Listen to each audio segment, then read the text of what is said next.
Halo teman-teman, selamat datang, selamat belajar bersama saya di video ini. Kita akan membahas dua soal pemodelan program linier. Oke, ini soal yang pertama. Soal ini diambil dari buku ini. Silakan dibaca dulu soalnya. Video ini bisa di-pause dulu. Oke.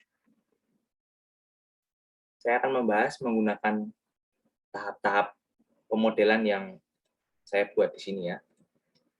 Nah, tahap pertama, kita identifikasi dulu ini kita mau memaksimalkan atau mau meminimalkan. Kita memaksimalkan ya. Nih, buktinya di sini. Lalu langkah kedua, memaksimalkan apa? Memaksimalkan keuntungan. Oke, lalu langkah ketiga baru kita menentukan fungsi tujuannya. Fungsi tujuan yang memaksimalkan keuntungan. Fungsi tujuan bentuknya ini, dan Z di sini adalah nomor 2, yaitu keuntungan totalnya. Lalu kita cari hal-hal yang mempengaruhi keuntungan penjualan parfum ini ya. Nah, untuk mencari, mari kita telusuri soal ceritanya ya dari atas. Dan kita temukan hal-hal yang mempengaruhi keuntungan, berarti ya bisa kita katakan hal-hal yang berkaitan dengan uang gitu ya. Yang pertama ada ini. Nah, ini berarti diketahui biaya bahan baku per pon. Lalu ada ini yang ada biayanya ya. Ini ada uang-uangnya. Ini diketahui harga jual parfum brut reguler dan Chanel reguler ya per ons. Lalu yang ada uangnya lagi ini ya. Ini diketahui harga jual juga, harga jual luxury brut and luxury channel ya, per ons. Lalu terakhir yang ada biayanya itu biaya pemrosesan untuk yang luxury ya. Ini. Oke.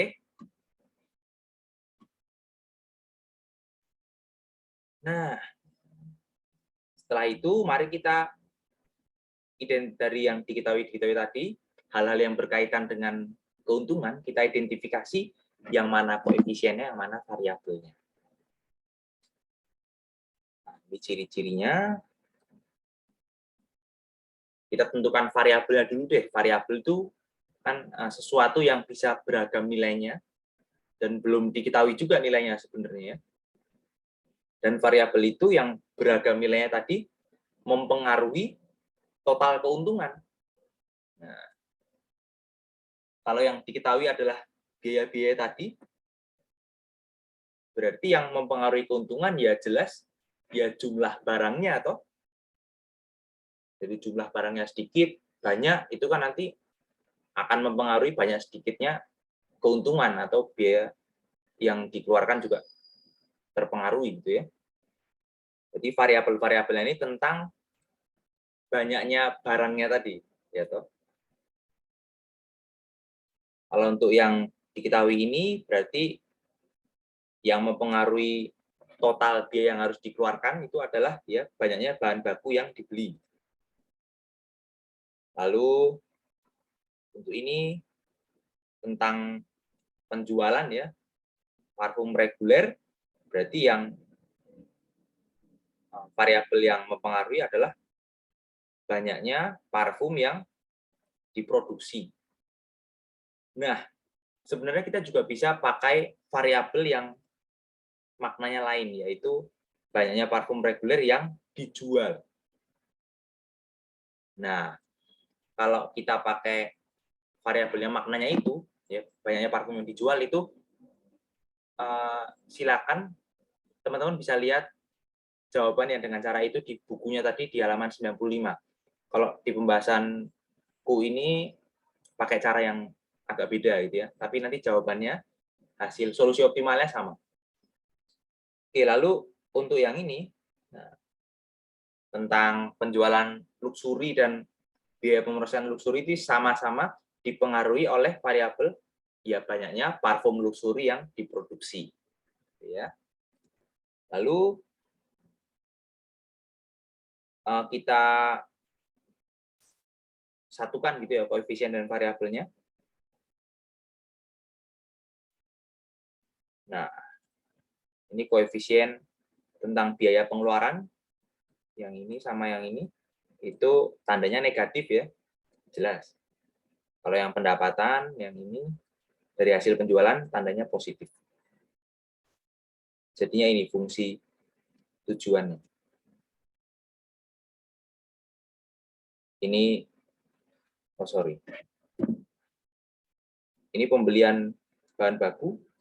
Nah, ini adalah uang dari penjualan parfum reguler. Ini yang brut, ini yang reguler. Yang channel.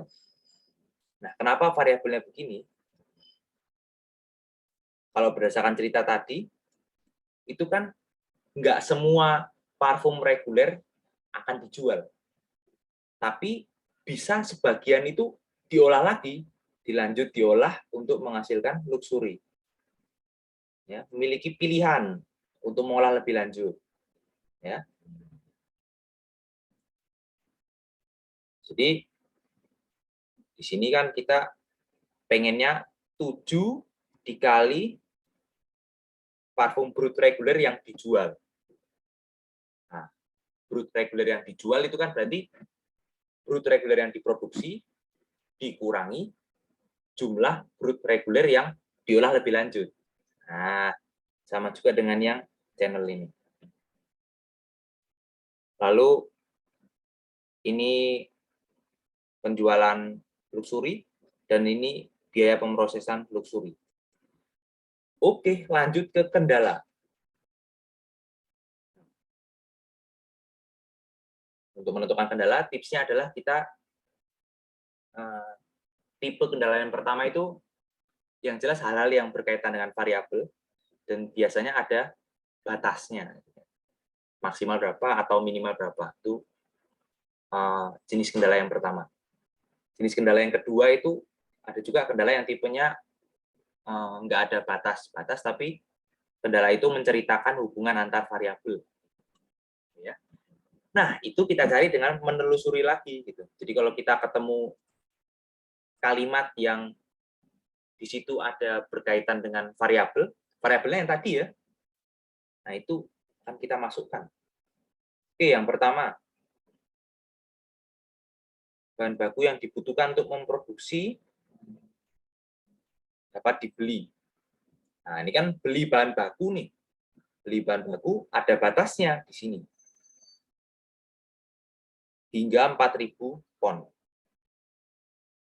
Berarti X tadi adalah banyaknya bahan baku yang dibeli, kurang dari sama dengan, menyatakan maksimal ya, 4.000. Lalu, ini ada tentang jam waktu laboratorium. Ini juga ada batasnya nih. Itu 6.000 jam waktu laboratorium yang tersedia. Lalu tandanya kurang dari sama dengan, karena itu maknanya maksimal, kan maksimal 6.000. Nah, lalu variabel-variabelnya gimana? Ya kita cari itu ya hal-hal yang membutuhkan jam waktu laboratorium. Yaitu ini. Mengolah 1 pon bahan baku membutuhkan 1 jam waktu laboratorium. Berarti ya kalau mengolah 1.000 pon ya 1.000 jam. Berarti total jamnya adalah X tadi. X itu kan jumlah bahan baku ya. Bahan bakunya 1.000 ya, jam waktu laboratoriumnya 1.000. Nah, lalu ada lagi nih. Nih. Nah, kalau ini kan berarti kalau kita mau memproduksi 1 ons luxury brut, ya butuh 3 jam waktu laboratorium. Jadi kalau mau memproduksi 10 ons, ya waktu yang dibutuhkan 10 kali 3. Ya. Sama saja, 3 dikali jumlah ons parfum luxury brut yang mau diproduksi. Kalau ini yang luxury channel ya, 2 jam. Oke, lalu, nah kalimat selanjutnya ini nih, tadi kita menelusuri ya sampai sini. Nah, ini 1 pon bahan baku menghasilkan 3 ons brut reguler dan 4 ons channel reguler. Nah, ini kalimat ini ada angka-angkanya tapi kok nggak ada batasnya ya. Gitu ya. Nah, ini tetap dibuat kendala meskipun nggak ada batasnya. Nah, justru inilah contoh kendala yang jenisnya tuh hubungan antar variabel, jadi nggak ada batasnya. Jadi hubungannya ini ya. Banyaknya brut reguler itu sama dengan 3 kali bahan baku. Jadi kalau bahan bakunya 1000 ya, bahan bakunya 1000 nanti menghasilkan 3 kali 1000 brut reguler. 1 pon jadi 3 brut reguler. Jadi kalau 1000 ya jadi 3000. Ini juga banyaknya channel reguler ya, 4 dikali banyaknya bahan baku yang dibeli. Oke, dan tandanya sama dengan, karena emang sama. Oke, nah lalu, ini kan sepertinya angka-angkanya di sini sudah semua kita tuangkan dalam kendala ya. Nah, tapi jangan berhenti dulu. Ada satu kendala lagi yang penting gitu ya, yaitu ini. Nah, ini adalah khasnya permasalahan yang seperti ini. Ini kan permasalahan yang kita memproduksi 2 barang, terus bisa diolah lebih lanjut. Nah, cerita-cerita yang kayak gini tuh ada khasnya, yaitu ini, kendala khasnya. Jadi kita harus membatasi jumlah parfum luxury ya. Berdasarkan cerita tadi, berarti parfum luxury yang mau diproduksi itu jumlahnya nggak bakal melebihi parfum regulernya. Iya dong. Kan parfum luxury dibuat dari parfum yang reguler yang udah jadi. Kalau parfum regulernya nggak diproduksi, ya nggak akan bisa membuat yang luxury dong. Makanya ini. Oke ya. Oke, selesai. Kendalanya selesai. Tinggal tambahkan kendala konteks ini, maksudnya ya semua variabel ini nilainya pasti nggak mungkin negatif ya. Tapi ini nggak harus bilangan bulat, bilangan real boleh karena satuannya ini memang satuan massa toh. Jadi dijualnya ya persatuan berat gitu, bukan botolan. Jadi koma-koma gitu boleh. Oke, itulah pembahasan soal yang parfum ini.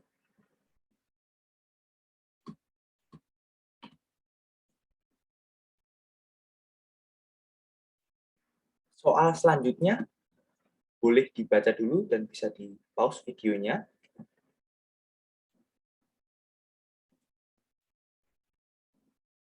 Ya, kita akan kerjakan dengan langkah-langkah yang tadi juga. Soal ini kita meminimalkan biaya produksi dan perawatan kapal ya, atau perahu. Lalu kita tentukan fungsi tujuannya ya. Jadi Z-nya adalah biaya produksi dan perawatan. Jadi kita mirip dengan yang tadi ya, kita telusuri ceritanya dengan mencari hal-hal yang berkaitan dengan biaya. Oke. Di atas tidak ada mulai di sini. ini adalah diketahui biaya produksi per perahu ya, dengan tenaga kerja naker ya, yang reguler. Yang di sini khususnya ya, per perahu layar. Lalu ada juga biaya yang lain. Ini biaya juga produksi per perahu, tapi memakai naker yang lembur ya. Lalu juga biaya yang terakhir ini biaya perawatan per perahu per triwulan. Jadi ini juga naker lemburnya juga per triwulan ya. Oke, nah lalu kita identifikasi variabelnya. Variabel adalah hal-hal yang bisa beragam nilainya dan mempengaruhi ini total biayanya nanti. Oke, untuk yang ini, nah ini identifikasi variabelnya agak beda ya mungkin polanya dengan soal yang tadi. Nah, variabel yang mempengaruhi biaya produksi ini adalah ini ya. Nah, ini yang aku bilang beda. Jadi sebenarnya ini RI ini ada 4 ya. Jadi I-nya 1, 2, 3, 4. Jadi kita variabelnya ini ada 4, yaitu jumlah perahu yang diproduksi dengan naker reguler di triwulan 1, di triwulan 2, triwulan 3, dan triwulan 4. Jadi 4 variabel itu. Ya, kita harus membedakan di setiap triwulan karena jumlah produksi di setiap triwulan belum tentu sama ya kan. Begitu juga dengan yang ini.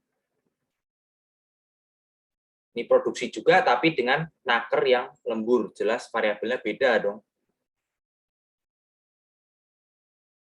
Kan ya nggak harus sama juga, masa jumlah kapal yang diproduksi dengan naker reguler harus sama dengan yang naker lembur, kan nggak harus ya.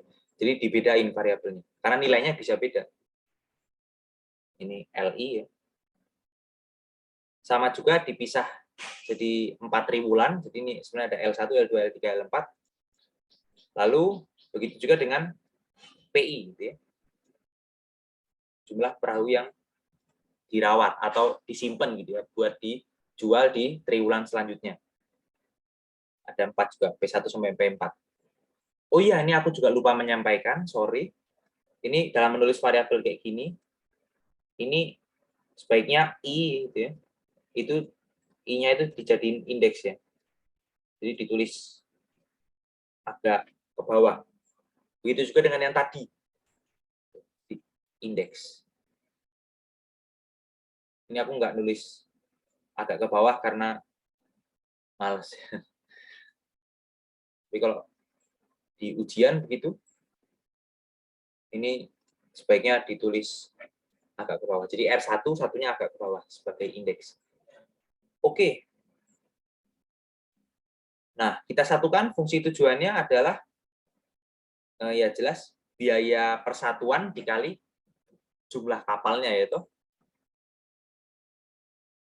Ini untuk yang biaya yang produksi dengan naker reguler, ini yang dengan naker lembur. Ini biaya perawatan.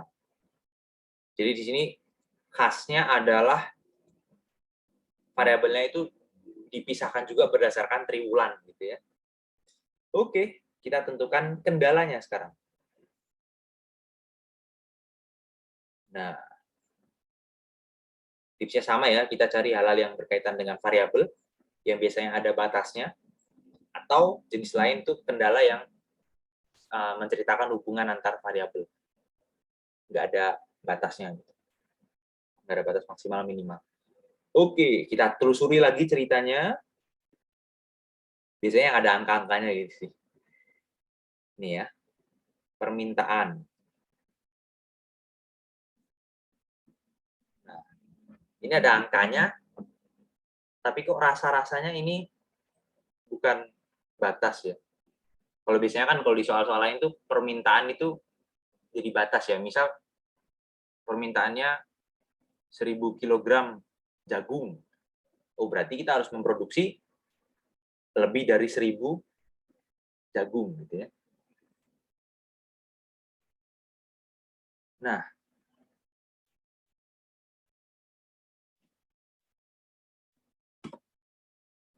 kalau ini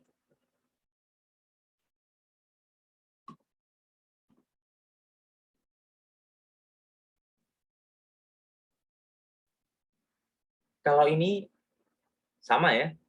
Kita juga harus memproduksi minimal sesuai permintaan, tapi spesialnya adalah kalau kita memproduksi lebih, nah sisanya itu akan disimpan gitu. Karena ada cerita yang kapalnya bisa disimpan, bisa dirawat untuk triwulan selanjutnya. Nah, itu spesial di permasalahan ini. Jadi permasalahan ini tuh permasalahan yang tipenya produksi terus bisa disimpan, ada periode selanjutnya gitu-gitu. Nah, jadi kendalanya juga spesial juga, beda dengan permasalahan-permasalahan yang lain. Jadi tadi kita di sini akan membuat kendala yang sifatnya hubungan antar variabel. Jadi tadi relasinya gimana? Kalau produksinya lebih, itu sisanya akan dirawat. Gitu ya. Jadi di situ ada tentang produksi, ada tentang lebih, berarti kan ada batasnya. Batasnya yaitu permintaannya tadi. Terus ada juga berkaitan dengan jumlah kapal yang dirawat. Nah, hubungannya ya dipisah per triwulan juga. Hubungannya kayak gini nih. Jadi nih, P tadi kan yang dirawat ya. Jadi jumlah kapal yang dirawat di akhir triwulan 1 itu adalah atau sama dengan jumlah kapal yang diproduksi yang reguler plus yang lembur dikurangi permintaan. Jadi memang benar ini sisanya gitu ya. Nah, lalu kalau yang triwulan 2 ini kapal yang akan dirawat di akhir triwulan 2 adalah kapal yang tersedia atau yang udah diproduksi gitu ya, tersedia kan, siap dijual, dikurangi yang beneran dijual gitu di triwulan itu. Nah, di sini kita tambah P1 karena P1 ini kan kapal yang dari triwulan sebelumnya. Nah, kapal yang dari triwulan sebelumnya itu kan udah disimpan dan itu juga siap dijual juga toh di triwulan berikutnya. Nah, begitu seterusnya, triwulan 3 juga gitu, triwulan 4 juga gitu. Nah, ada yang janggal nggak teman-teman? Ada nih, ada yang kurang di sini. Kita lanjut kalimat selanjutnya. Pada awal kuartal, ini belum ku ganti ya. Sorry. Ini triwulan. Ini sama aja sih.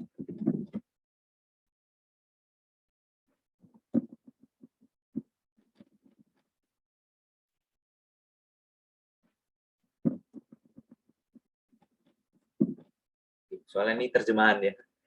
Nah, perhatikan kalimat ini.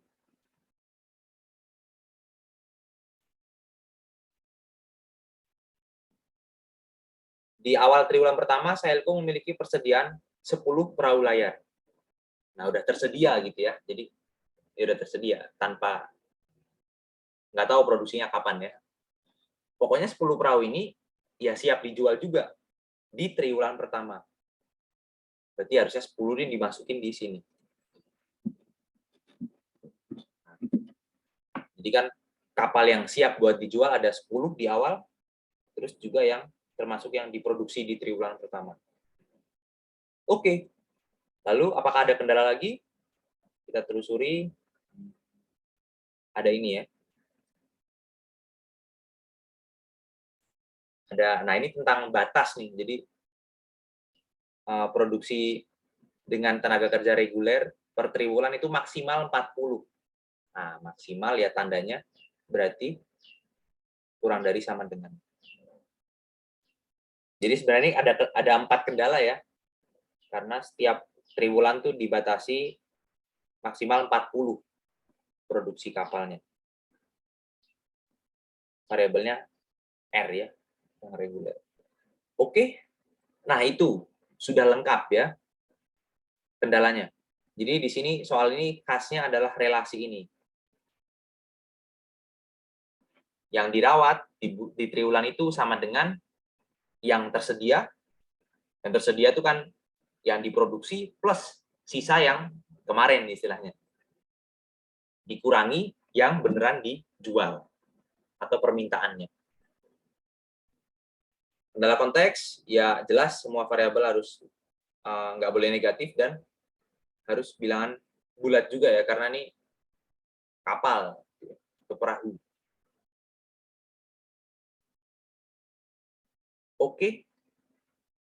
Ya, begitu teman-teman penjelasan 2 soal pemodelan program linear ini. Ini memang sengaja aku kasih soal-soal yang agak unik ya. Uniknya ya ada kendala yang sama dengan gitu. Oke, semoga penjelasanku dapat dipahami. Terima kasih sudah berpikir bersama teman-teman dan sudah mendengarkan atau menyimak videonya sampai detik ini, sampai selesai. Oke. Begitu teman-teman, sampai jumpa. Terima kasih.